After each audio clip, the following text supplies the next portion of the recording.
Hello and welcome back to That Sounds Terrifying. I am Jess. I am joined by Nick. Hey everybody. Welcome. Thanks for listening. We are so close to Really? Thanksgiving as we record this. Yeah. It's the Monday before Thanksgiving. Yeah. Nick, do you have big plans? Oh, big plans. I'm so thankful for food that I'm going to be cooking for everybody. Yes, With same. very thankful for this show and thankful for you, Jess. I'm And thankful for you too, especially because you oh, produce the show and I just show up. yes, thankful for that. Thanks, Oh Nick. well.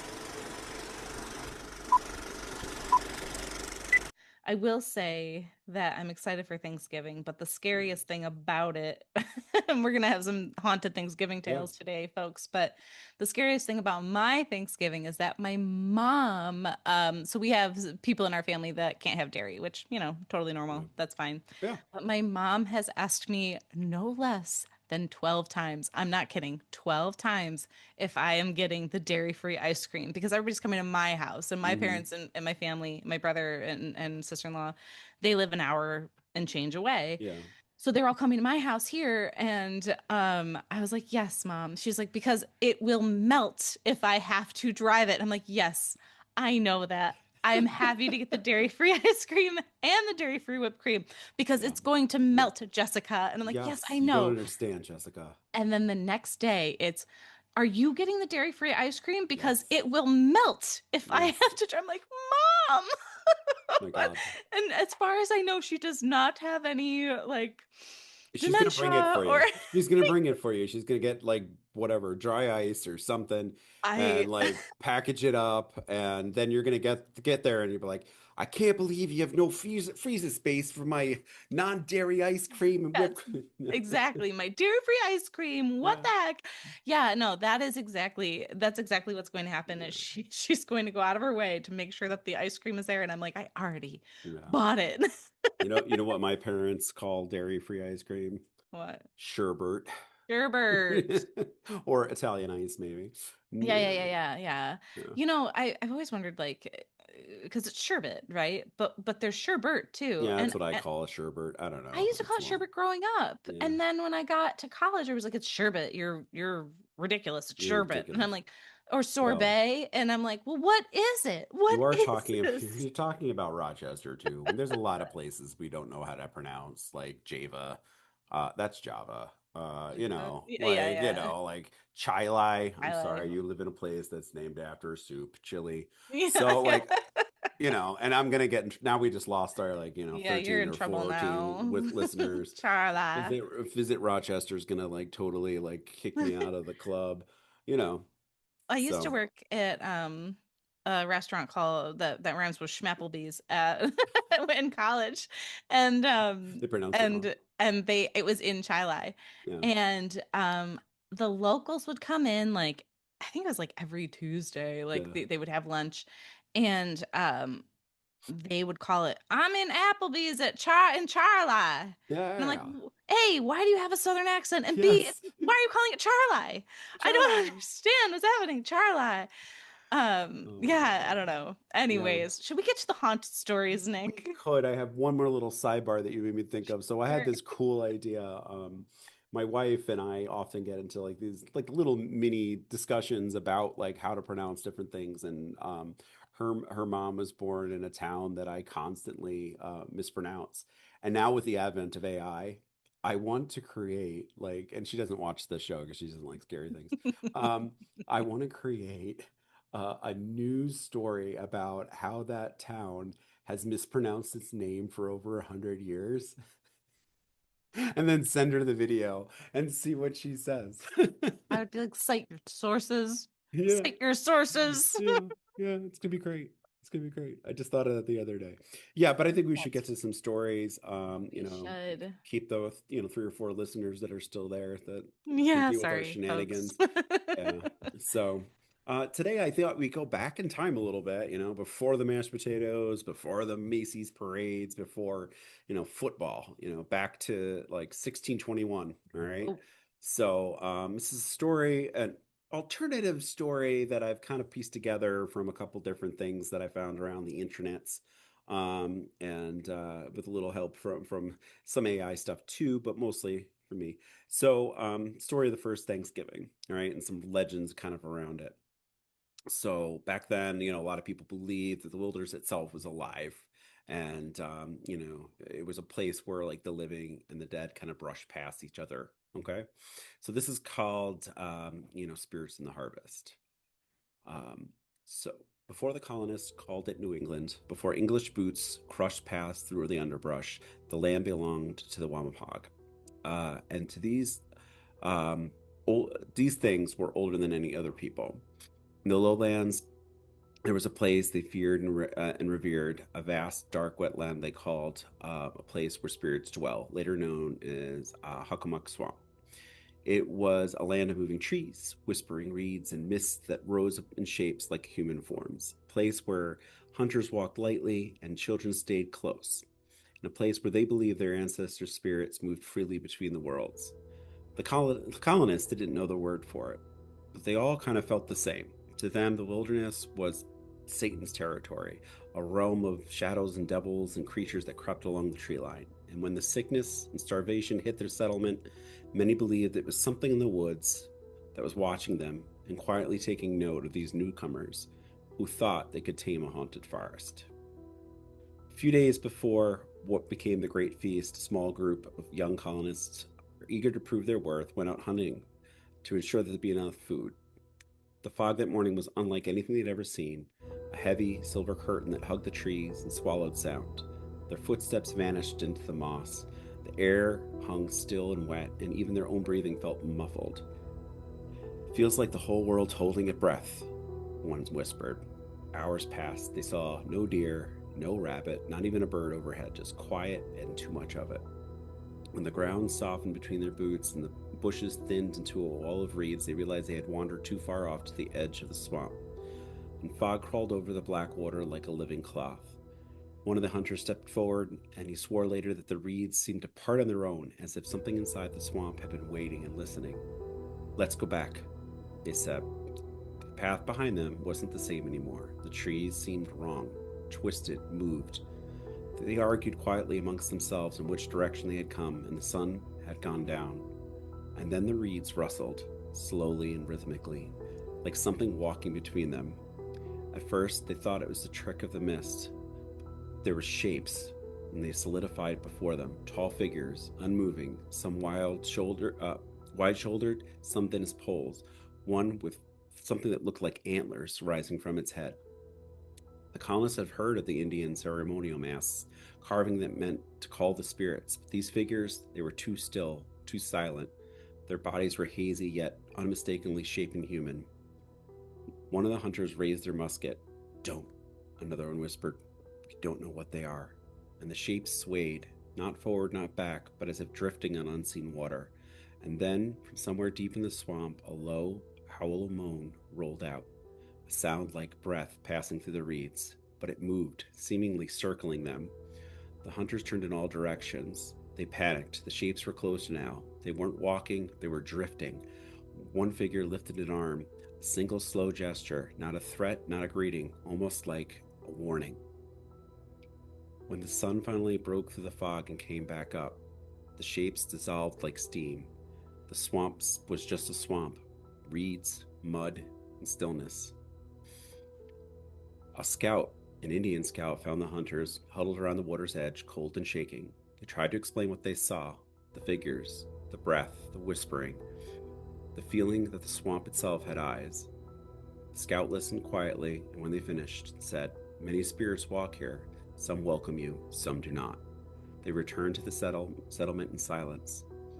Hunters refused to go back into the woods again. They refused to speak of it, except one, a boy of only 17. He told his mother what he saw that night before the feast. "I don't think we were alone. I don't think we ever were."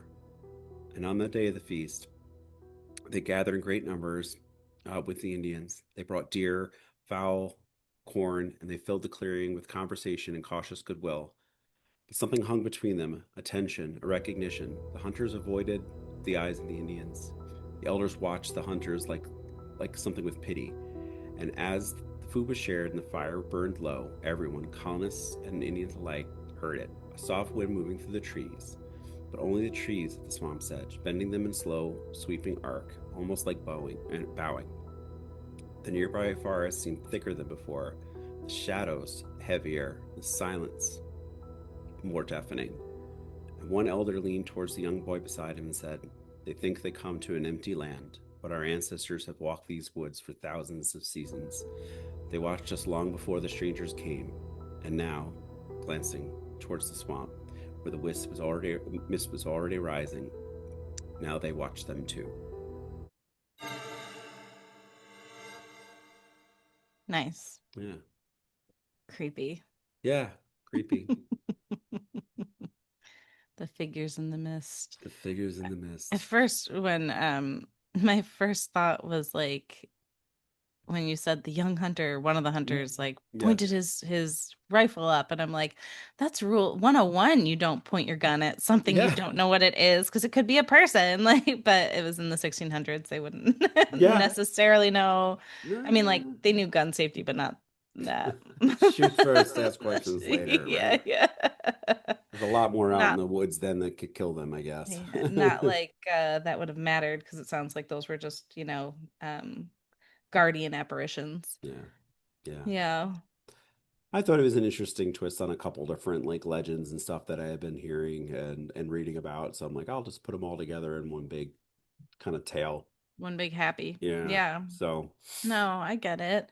Yeah, I firmly believe that there were um I mean like when I think of Native American mhm, spiritualism, I find it to be very strong.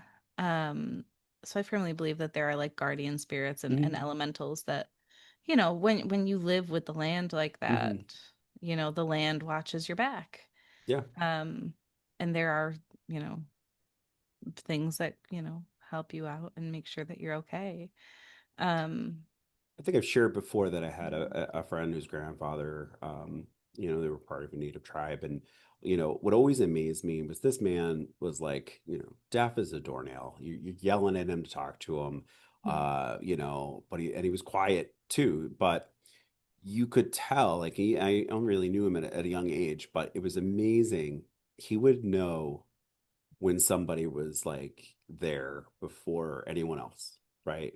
If you're out in the woods, he would know if there was like a buck over there, like he would just sense it, feel it. Yeah. but even like at home and stuff like that, when people would come over, he'd be like, "You can just come in," like we never had to knock, you know?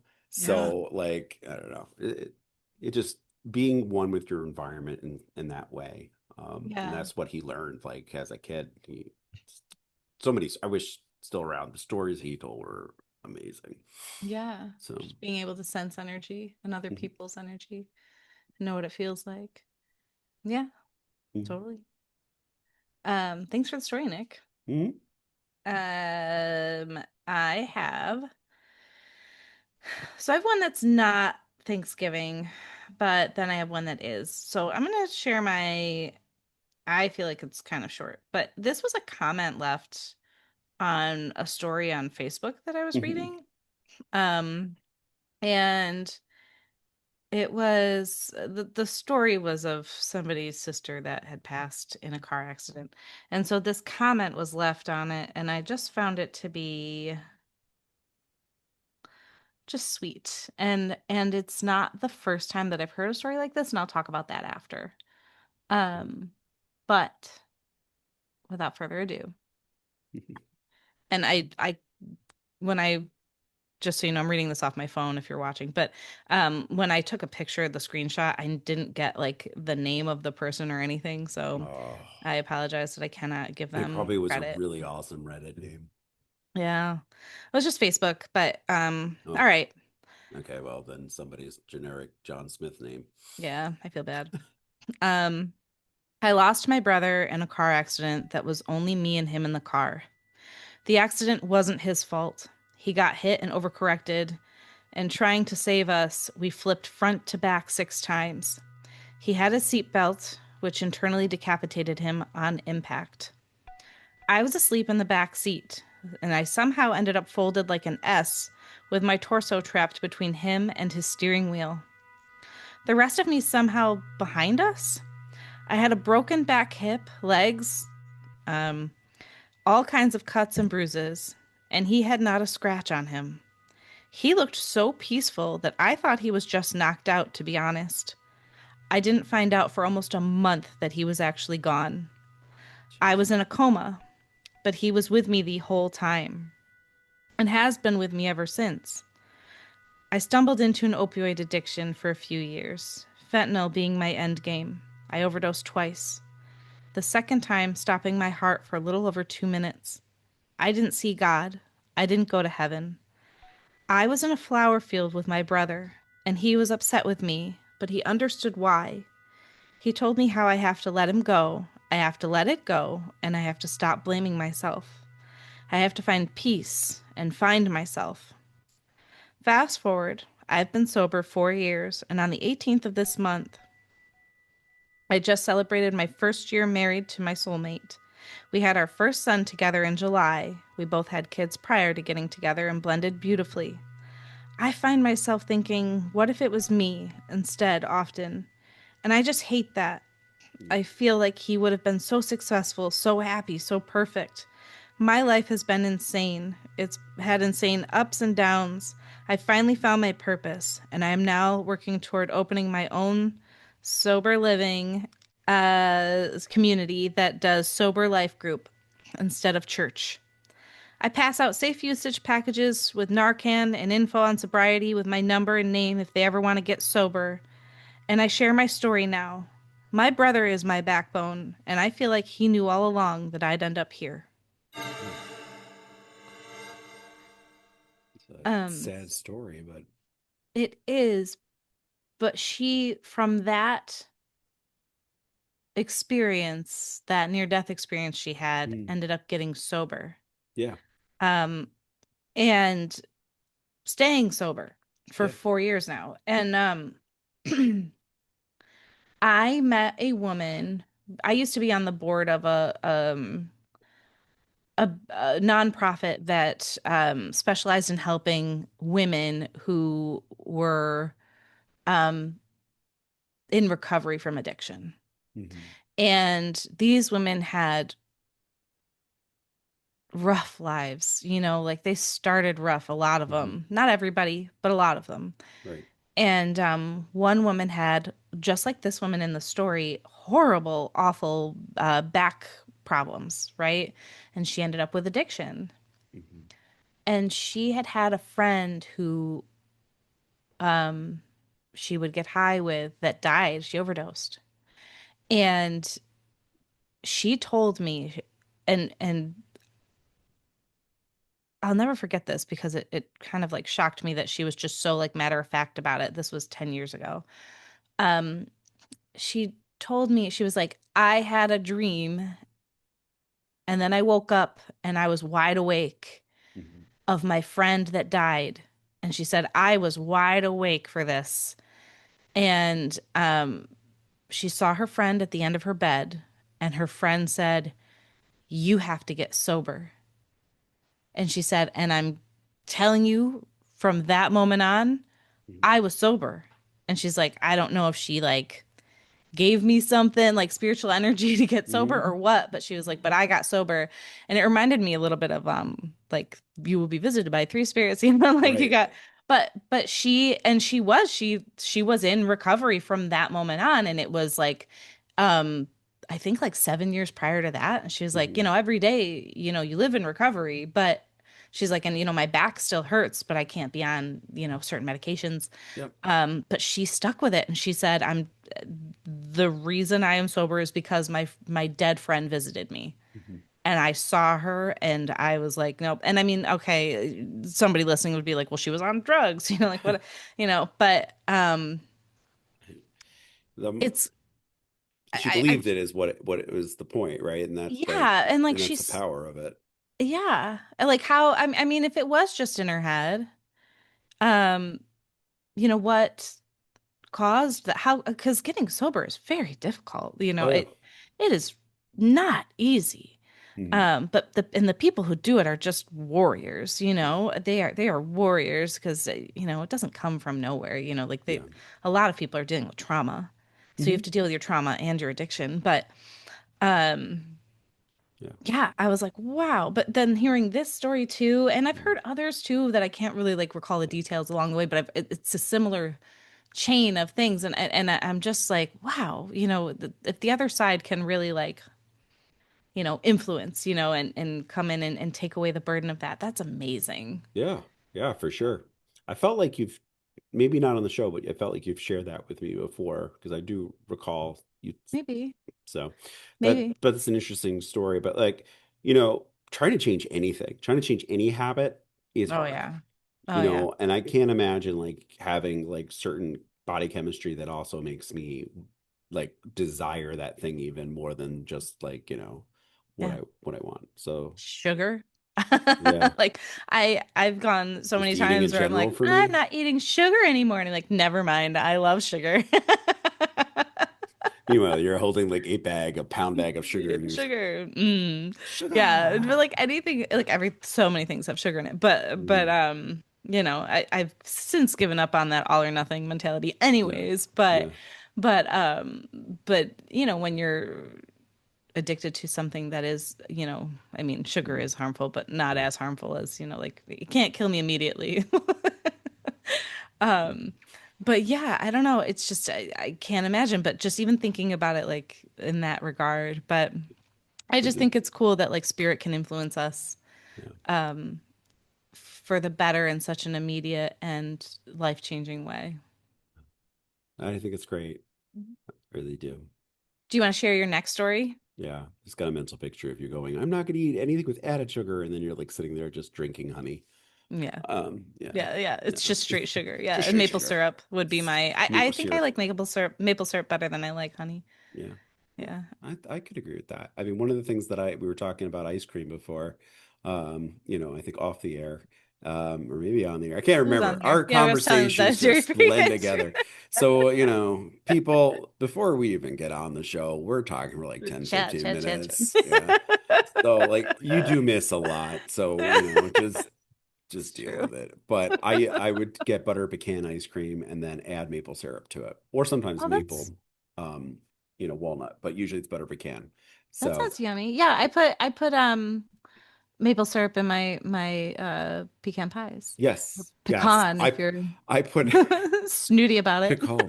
Yes. Well, actually, what I do is I take butter pecan ice cream and put it on top of the Pecan. pecan pie, and then I put maple syrup on top of that, and then we can put some honey, a little drizzle of this, a little drizzle of that, and then I have a heart attack for Mm. Thanksgiving. Yeah. So, right. All right.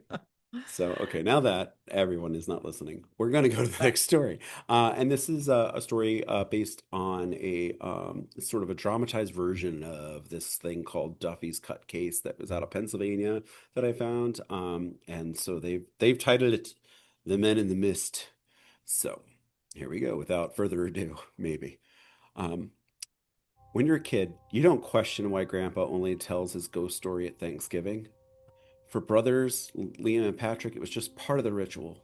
Turkey, football, pie, and then when the house got quiet and all the other adults had wandered off into a food coma, Grandpa would come settling in his creaking chair and start with the same words.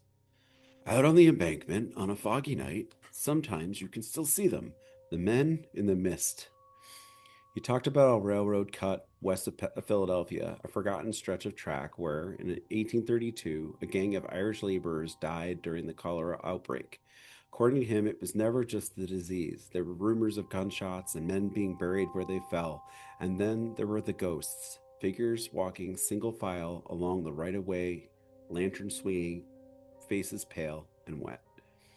As teenagers, we had rolled our eyes. Everyone's got a ghost story. But he told him every Thanksgiving, eyes serious. His hands were shaking just a little when he described the secret file that was locked in the company archives. When the brothers were grown, when we were grown, our grandpa had passed. At his wake, my dad pulled us aside. You should know, he said. Your grandfather wasn't making all that up. He pulled out a cardboard box, and inside, brittle letters and some railroad memos, a carbon copy report labeled Confidential, Duffy's Cut. There were notes about the Irish workers, cholera, quarantines, and a line that froze um, our blood still. Uh, Remains buried at site, mile 59, no markers. Most people have chose to close that box and walk away, but we didn't. In the years that followed, me and my brother became obsessed with looking at old maps and company records. We found a real place that matched the story. It was a railroad embankment nicknamed Duffy's Cut, where 57 Irish laborers had indeed died in 1832 and had been buried in an unmarked grave. So one summer we went out there. The woods had grown thick over the line, and even though the train still line, it was at the line itself was choked with brush and poison ivy. On an overcast afternoon, we and a small team of our friends started to look around and dig. We didn't find anything but roots and rocks at first, and the local historical society joked that we were chasing some kind of family ghost story. And then later, a shovel hit something, and it just sounded wrong. Wrong, not stone. And as we pulled the dirt aside, a skeleton emerged slowly.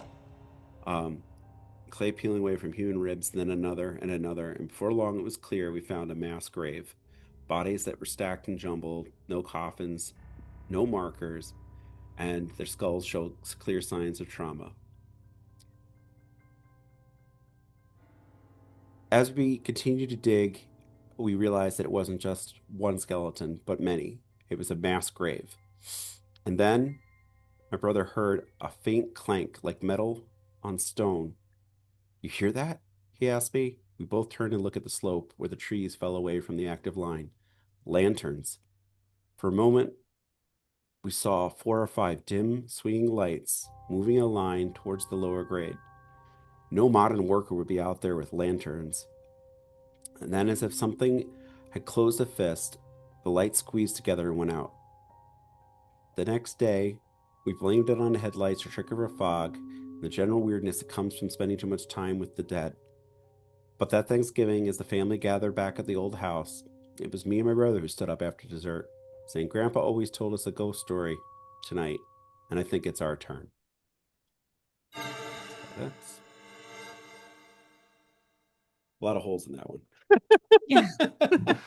It's Like, like, wait, we found a mass grave, but we didn't tell anybody. but we didn't tell anyone what Yeah, happened. I don't We didn't know. call the I don't cops, and know. everybody had head trauma in it, but totally fine. Definitely not Grandpa's serial killer days coming back. Like, what? Yeah. Yeah, it's crazy. And it's funny because you guys aren't going to hear this. I edited some parts out because like in the middle of the story where the the website is, it just like was an ad and then it like wouldn't disappear and I'm like, "Oh great. Now I can't finish this." But it also says that so I don't know how true this is. Like I didn't really research to see that is it really based on Duffy's cut? Is that something that exists? But at the end there, it says that to sum it up for you a little bit, Jess, out along the tracks that Duffy's cut after the dig ended, the remains were reburied with markers and prayers instead of dirt and silence. And then you know, some people claim peering out of the windows of late night trains, they could see the flicker of an old-fashioned lantern, right? Swinging as you walk down the line, I mean, I'm glad that they reburied them, but like, is there DNA testing? Is there like right? what? Yeah. All right. No, yeah, Well, there was a lot of holes in that. that's funny. It was creepy when they found it. And Yeah, mass grave. We're not gonna Grandpa call the used to, police or anything. and Grandpa used to tell us ghost stories. Yeah, yeah. Found it. Anyways, Thanksgiving. We're so thankful. We're gonna tell the story now. It's our turn. I just That's liked how that ended. Like you were yeah, gonna now it's our turn to tell the story because we went and investigated, and guess what? It's true. it's true. Grandpa killed a whole bunch of people and left them in a Tell mass grave. no one. And now it's your secret too, and you'll be implicated if you even Yeah, try to call the cops. poor Irish people that Grandpa killed. I mean, Oh my God. Grandpa. yeah. I mean, 1832. Depending on when they wrote this, that's kind of too long. Yeah. Can't be modern. But yeah, No, they might have living relatives though. yeah, it's true. People in the grave that Maybe it was his dad like, that did it, well, and I have the records of it. My dad used to tell me this Thanksgiving story, and now it's your turn. Now they're doing it. It's like a vicious cycle. yeah. And Yeah, now you'll be implicated in murder if you even try to. yeah, There's a fresh skeleton every year. yeah. What?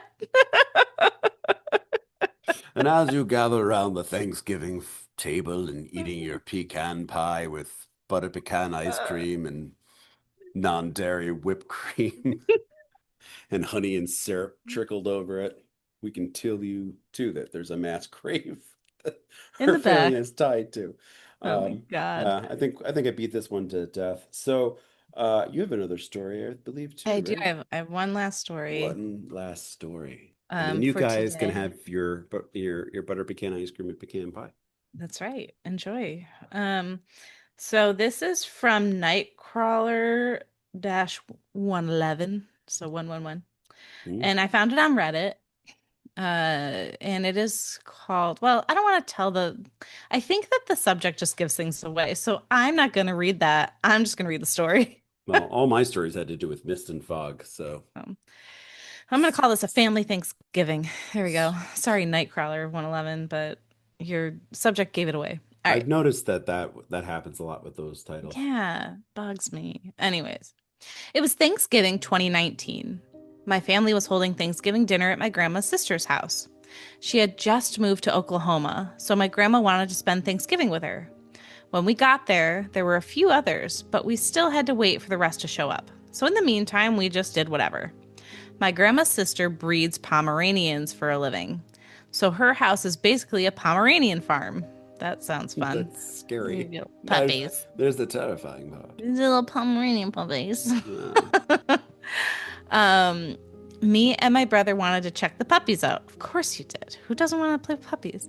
And we needed to pass the time, so that's what we did. She has two large pens outside and a pen in her garage to keep the newborn pups and their mothers in until they're ready to be sent outside. It was pretty wet outside, so I opted out of going outside in the mud while wearing white shoes.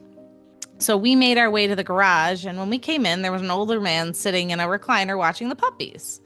I know it's bizarre to just have a recliner sitting around in your garage, but it's what she sits in while she worms puppies. Yeah, okay. There's always a lot of them, so she likes to be comfortable while doing it. We told him hi and introduced ourselves. He introduced himself as Dean and said he was my grandma's sister's husband. We kept chatting for about 30 minutes and then left. We went back into the kitchen to see their progress. They were setting the table. They called for everyone to come to the table, and I went back to the garage to get Dean, but he wasn't there. I went back to the kitchen and told my grandma that I went to get Dean, but he wasn't in the garage like I saw him last. And she responded with, "Huh?" I repeated myself, and she said that Thanksgiving isn't a day to make those kinds of jokes. And I was confused and told her that I wasn't making any jokes and said that he was in there earlier. She looked me in the eyes and said, "Dean has been dead for 5 months." It wasn't brought up at dinner for obvious reasons, but I told my brother later that night when we got home about what Grandma said.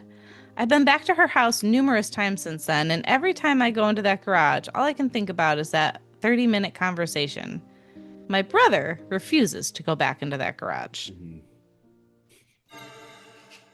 Jeez.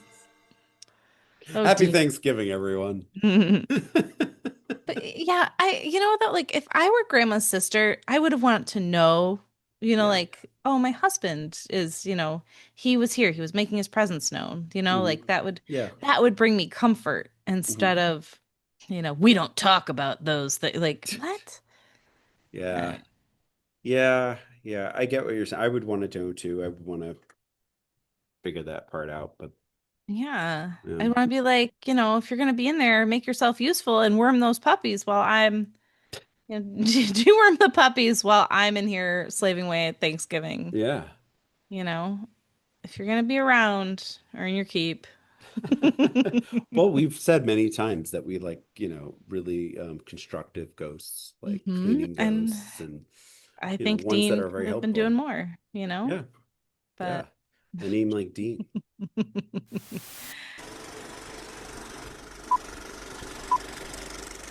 Happy Thanksgiving, Happy everybody. Thanksgiving. And whether it is a champagne toast for a really wonderful holiday, or ghosts, keep your spirits up.